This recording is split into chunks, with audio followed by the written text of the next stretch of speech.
Guys, may naalala ba kayo? Yung si Ben's Patis Case, yung generic dati ba?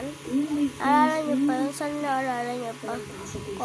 Comment na below ako. Naalala nyo pa si Ben's Patis Case? Yung tumataw sila. Nag-video ako, kaming tatlo lang. Si Ben's Patis Case, ako nag-video. Naalala nyo pa yan, guys? Kung naalala nyo, comment na below. So, ano pala yan? Ewi, tapa.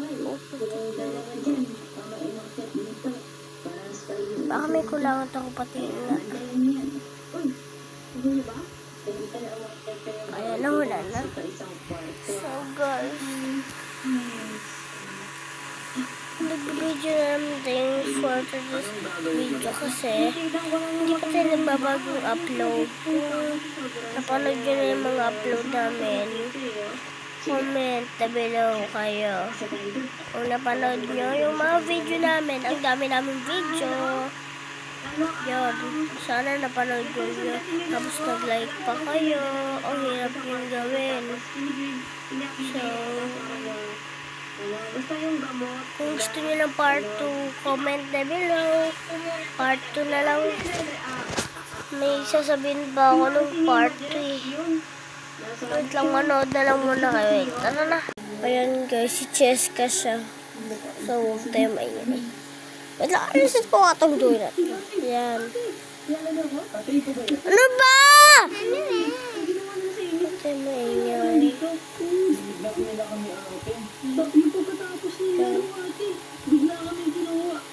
Naku, okay lang ba kayo? Ba kayo sinaktan? Hindi naman po. Alisin ko lang yung tali sa inyo para makataas kayo dito. Yan. Sa kayo dadaan nyo daan ba sa CR? Ay, sakto, may pulis sa labas. Narinig kaya tayo yan? Isawaan nyo. Hoy!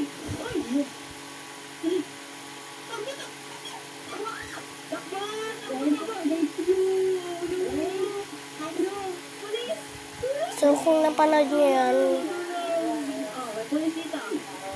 panoodin nyo. Tinidlap nila yung dalawang kasama ko. Si Kari at si Matt. Yung mga bati na yan. Kinapa yan. Sumama kayo sa akin. Ikaw yun.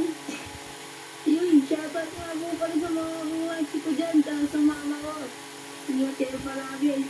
Follow nyo ko yung TikTok ko. Bye-bye.